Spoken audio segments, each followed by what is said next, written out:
ಬಹುತೇಕ ಅದು ಅನಿರೀಕ್ಷಿತವಾಗಿರ್ತಕ್ಕಂಥ ಬೆಳವಣಿಗೆ. 2 ದಿನದಲ್ಲಿ ಚಟುವಟಿಕೆಗಳು ಪ್ರಾರಂಭ ಆಗಿತ್ತು. ನಿನ್ನೆ ಡೆಲ್ಲಿಗೆ ಹೋಗಿ BJP ನಾಯಕರು ಭೇಟಿಯಾಗಿ ಅವರು ಕಾಂಗ್ರೆಸ್ ಪಕ್ಷವನ್ನು ಬಿಟ್ಟು ಭಾರತೀಯ ಜನತಾ ಪಕ್ಷವನ್ನು ಸೇರ್ಪಡೆ ಆಗಿರ್ತಕ್ಕಂಥ ನಿಮ್ಮ ಮಾಧ್ಯಮದ ಮುಖಾಂತರ ನಮಗೆ ಮಾಹಿತಿ ಲಭ್ಯ ಆಗಿರೋದು ಅನಿರೀಕ್ಷಿತ ಬೆಳವಣಿಗೆ ಅಂತ ನಾನು ಭಾವಿಸ್ಕೊಂಡಿದ್ದೀನಿ. ಸರ್, ರಾಜ್ಯದಲ್ಲಿ ಇಂಟೆಲಿಜೆನ್ಸಿ ಪೊಲೀಸರು ಏನಾದರೂ ಅವರಿಂದ ಮಾಹಿತಿ ತಗೊಂಡು ಅವ್ರನ್ನ ಉಳಿಸ್ಕೊಳ್ಳಿಸುವ ಪ್ರಯತ್ನ ಮಾಡಬೇಕಾಗಿತ್ತಲ್ಲ? ಅದ್ರ ಬಗ್ಗೆ ನನಗೆ ಮಾಹಿತಿ ಇಲ್ಲ. ಮುಖ್ಯಮಂತ್ರಿಗಳಿಗೆ ಅದರ ಸಂಪೂರ್ಣ ಮಾಹಿತಿ ಇರಬೇಕು. ಮುಖ್ಯಮಂತ್ರಿಗಳು ಮತ್ತು ಉಪಮುಖ್ಯಮಂತ್ರಿಗಳು ನಿನ್ನೆ ಮಾಧ್ಯಮದಲ್ಲಿ ಮತ್ತು ಅವರ ಸಮಕ್ಷ ಭೇಟಿಯಾದಾಗ ಅವ್ರನ್ನ ಸಂಪರ್ಕ ಮಾಡಿದ್ದೀವಿ.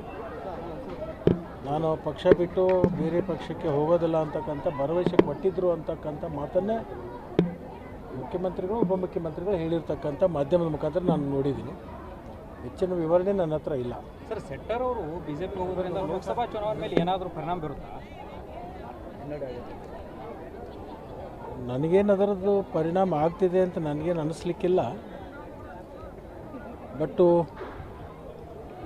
ಅದರದ್ದು ಕಾಂಪೆನ್ಸೇಟ್ ಮಾಡುವಂಥ ಕೆಲಸ ನಮ್ಮ ಪಕ್ಷದ ಮುಖಂಡರು ಮಾಡ್ತಾರೆ. ಇಲ್ಲ, ಮತ್ತೆ ಬರ್ತಾರೆ BJPದಿಂದ ಶೆಟ್ಟರ್ ಪರವಾಗಿ ಯಾವ ರೀತಿ ಅದು ಕಾಂಪೆನ್ಸೇಟ್ ಆಗ್ತೈತೆ ಅಂತಂದ್ರೆ ಅದರ ಅರ್ಥ ನೀವು ಮಾಡ್ಕೋತೀರಿ ಅಂತ ನಾನು ಭಾವಿಸಿದ್ದೀನಿ. DK ಶಿವಕುಮಾರ್ ಹತ್ರ ಚರ್ಚೆ ಮಾಡಿದ್ರಿ, ಏನು ಚರ್ಚೆ ಮಾಡಿದ್ರಿ? ಮಿನಿಟ್ಸ್ ಡೇಟ್ ಕೊಡ್ತಾರೆ. ಅವೆಲ್ಲವೂ ರಾಜಕೀಯ ಚರ್ಚೆಗಳನ್ನು ಮತ್ತು ಆಂತರಿಕ ವಿಷಯಗಳನ್ನು ಸಾರ್ವಜನಿಕವಾಗಿ ಹೇಳಲಿಕ್ಕಾಗೋದಿಲ್ಲ. ಕೆಲವೊಂದು ಪಕ್ಷದ ಸಂಘಟನೆ ನಡೆದಿರ್ತಕ್ಕಂಥ ಬೆಳವಣಿಗೆ, ಮುಂದಾಗ್ತಕ್ಕಂಥ ಬೆಳವಣಿಗೆ ಬಗ್ಗೆ ನಾವು ಆಂತರಿಕವಾಗಿರ್ತಕ್ಕಂಥ ಚರ್ಚೆ ಮಾಡ್ತೀವಿ. ಸರ್, ಫೆಬ್ರವರಿ 15ಗೆ ನಿಮಗೆ ಸಚಿವ ಸ್ಥಾನ ಅಂತೆ. ನಿನಗೇನಾದರೂ ಮಾಹಿತಿ ಸಿಕ್ಕಿದ್ರೆ ಅದನ್ನು ಖಾಸಗಿಯಾಗಿ ಭೇಟಿಯಾಗಿ ನನಗೆ ಇನ್ನೊಂದು ಸ್ವಲ್ಪ ವಿವರಣೆ ಕೊಟ್ಟರೆ ಒಳ್ಳೆಯದಲ್ಲ. ನಮಗೆ ಖುಷಿ ಅಂತ ನಿಮಗೆ ಸಚಿವ ಸ್ಥಾನ ಕೊಟ್ಟರೆ ನಿನಗೆ ಖುಷಿ ಆಗ್ತಿದ್ರೆ ನಾನು ನಿನಗೆ ಧನ್ಯವಾದವನ್ನು ಹೇಳ್ತೀನಿ. ಸರ್, ಈಗ ಶೆಟ್ಟರ್ ಜೊತೆ ಏನಾದರೂ ಮಾತುಕತೆ BJPಗೆ ಬರೋಕ್ಕಿಂತ ಮುಂಚೆ ಏನಾದರೂ ಮಾತುಕತೆ ಆಗಿತ್ತಾ? ಇಲ್ಲ, ಯಾವುದೇ ನಮ್ಮ ಮಾತುಕತೆ ಆಗಲಿ ಅವ್ರ ಜೊತೆಗೆ ಚರ್ಚೆ ಆಗಲಿ ಯಾವುದೇ ಆಗಿರಲಿಲ್ಲ. ಯಾಕಂದರೆ ಮತ್ತು ಅವರು ನಾನು ಶೆಟ್ಟರು ಒಟ್ಟಿಗೆ ಬಂದಿರತಕ್ಕಂಥದ್ದಲ್ಲ. ನನ್ನ ಸಮಯಕ್ಕನುಸಾರವಾಗಿ ನಾನು ಬಂದಿದ್ದೆ, ಅವರ ಸಮಯಕ್ಕನುಸಾರವಾಗಿ ಅವ್ರು ಬಂದಿದ್ದರು. ಅವರು ನಾನು ಒಟ್ಟಿಗೆ ಬಂದಿರತಕ್ಕಂಥದ್ದು ಅಲ್ಲ. ಭಾಳಷ್ಟು ನಿಮ್ಮ ಮೀಡಿಯಾದವರಿಗೆ ಶೆಟ್ಟರ್ ಹೋಗ್ತಾರಂದ್ರೆ ಲಕ್ಷ್ಮಣ ಸವದಿಯಿಂದ ಹೋಗ್ತಾರೇನೋ ಅಂತ ಹೇಳಿ ನಿಮಗೆ ಭಾವನೆ ಇರ್ಬೋದು. ಇದಕ್ಕೆ ಯಾವುದೇ ಥರದ ಸಂಬಂಧಗಳಿಲ್ಲ. ಚರ್ಚೆ ನಡೀತಾ ಇದೆ ರಾಜ್ಯದ ತುಂಬೆಲ್ಲ. ಸೌದಿಯವರು ಕೂಡ BJPಗೆ ಬರ್ತಾರೆ, ಬೊಮ್ಮಾಯಿಯವರು. ನನಗೂ ಚರ್ಚೆ ಐತೆ. ಈಗಿರ್ತಕ್ಕಂಥ ನಿಮ್ಮನ್ನೆಲ್ಲರನ್ನು ತೆಗೆದು ಬೇರೆ ಆದವ್ರನ್ನ ಇಲ್ಲಿ ವರದಿಗಾರ ನೇಮಿಸ್ತಾರಂತ ಒಂದು ಸುದ್ದಿ ಇದೆ, ನೋಡೋಣ. ಬೊಮ್ಮಾಯಿಯವರು ಮತ್ತು ಈಶ್ವರಪ್ಪ ಅವರು ಬಂದೇ ಬರ್ತಾರೆ ಅಂತ ಹೇಳಿದ್ದಾರೆ. ಈಗ ಮಾತುಕತೆ ನಡೆಸಿದ್ವಿ, ಬರ್ತಾರೆ ಅಂತ ಹೇಳಿದ್ದಾರೆ.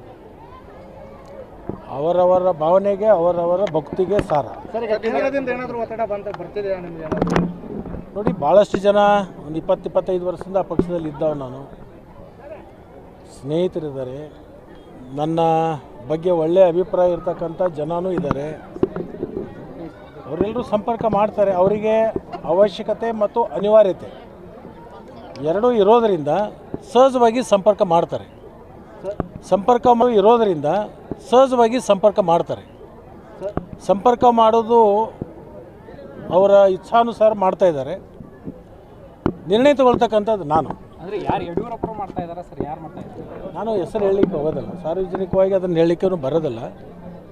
ಅಲ್ಲಿ ಹಿರಿಯರು ಇದ್ದಾರೆ, ಸ್ನೇಹಿತರಿದ್ದಾರೆ ಮತ್ತು ನನ್ನ ಬಗ್ಗೆ ಒಳ್ಳೆಯ ಅಭಿಪ್ರಾಯ ಇರತಕ್ಕಂಥ ಅನೇಕ ಮುಖಂಡರು ಇದ್ದಾರೆ. ಅವರೆಲ್ಲರೂ ಸಂಪರ್ಕದಲ್ಲಿದ್ದಾರೆ. ನಿಮ್ಮ ರಾಜಕೀಯ ಗುರುಗಳು ಒಬ್ಬರು ಇದ್ದಾರೆ BJPಯಲ್ಲಿ ಕಳಿಸ್ತಾರೆ ಹೇಳಿದ್ರೆ, ಅವ್ರು ಏನಾದರೂ ನಿಮ್ಮನ್ನು ಮತ್ತೆ ಸಂಪರ್ಕ ಮಾಡಿದ್ದಾರೆ? ನಾನು ಅದನ್ನೇ ಬಹಿರಂಗವಾಗಿ ಹೇಳಲಿಕ್ಕೆ ನಾನು ಬಯಸೋದಿಲ್ಲ.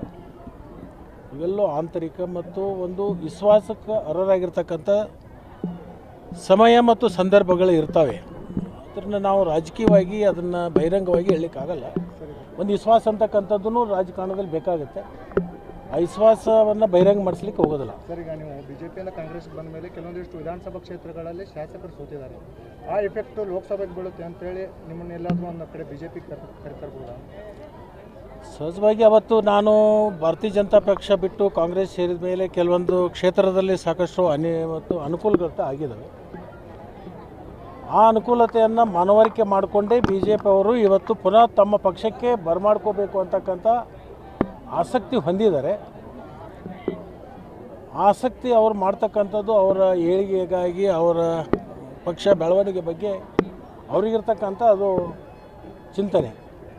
ಬಟ್ ಅದು ಯಾವುದಕ್ಕೂ ನಾನು ಒಳಗಾಗಲ್ಲ. ನಾನು ಕಾಂಗ್ರೆಸ್ ಪಕ್ಷವನ್ನು ಬಿಡ್ತಕ್ಕಂಥ ಪ್ರಶ್ನೆ ಇಲ್ಲ. ಸರ್, ನಿಮ್ಮ ಸ್ನೇಹಿತ, ಹಳೆ ಸ್ನೇಹಿತ ಆರ್ ಅಶೋಕ್ ಅವರು ಲಕ್ಷ್ಮಣ್ ಸವದಿ ಅವರು ಕಾಂಗ್ರೆಸ್ ಸೇರ್ ಮೇಲೆ ಮೂಲ ಗುಂಪೆ ಆಗಿದ್ದಾರೆ ಅಂತ ನೀನೇ ಒಂದು ಹೇಳಿಕೆ ಕೊಡ್ತಾರೆ ಸರ್, ಸ್ಟೇಟ್ಮೆಂಟ್. ನೋಡೋಣ, ಕಾಲ ಸಂದರ್ಭ ಎಲ್ಲವೂ ಉತ್ತರ ಕೊಡುತ್ತೆ.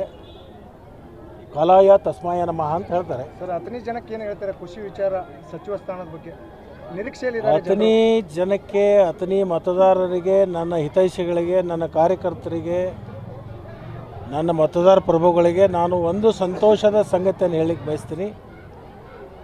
ಅಥಣಿಗೆ ಮೂಲಭೂತ ಸಮಸ್ಯೆಗಳೇನಿದ್ದು ಆ ಸಮಸ್ಯೆಗಳನ್ನು ಬಿಡಿಸಲಿಕ್ಕೆ ರಾಜ್ಯ ಸರ್ಕಾರ ಸಂಪೂರ್ಣವಾಗಿ ಭರವಸೆಯನ್ನು ಕೊಟ್ಟಿದೆ. ಅಭಿವೃದ್ಧಿಯನ್ನು ಮಾಡುವಂಥ ಸಂದರ್ಭ ಅವರಿಗೆ ಒಳ್ಳೆಯ ಸುಕಾಲ ಬಂದಿದೆ.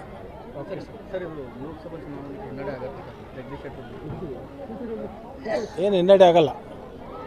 ಗುರಿ ಅದನ್ನೇ ಗುರಿಯನ್ನು ಮುಟ್ಟುವಂಥ ಕೆಲಸ ನಾವು ಮಾಡ್ತೀವಿ. ಬೆಳಗಾವಿಯಿಂದ ಸ್ಪರ್ಧೆ ಮಾಡ್ತಾರಂತೆ ಸರ್ ಜಗದೀಶ್ ಶೆಟ್ಟರು ಬಿಜೆಪಿಯಿಂದ ಅಭ್ಯರ್ಥಿಯಾಗಿ. ನೋಡೋಣ, 28 ಕ್ಷೇತ್ರದಲ್ಲಿ ಎಲ್ಲಾದ್ರೂ ಕಾನೂನು ಚೌಕಟ್ಟಿನಲ್ಲಿ ಎಲ್ಲಿ ಬೇಕಾದರೂ ಸ್ಪರ್ಧೆ ಮಾಡ್ಬೋದು.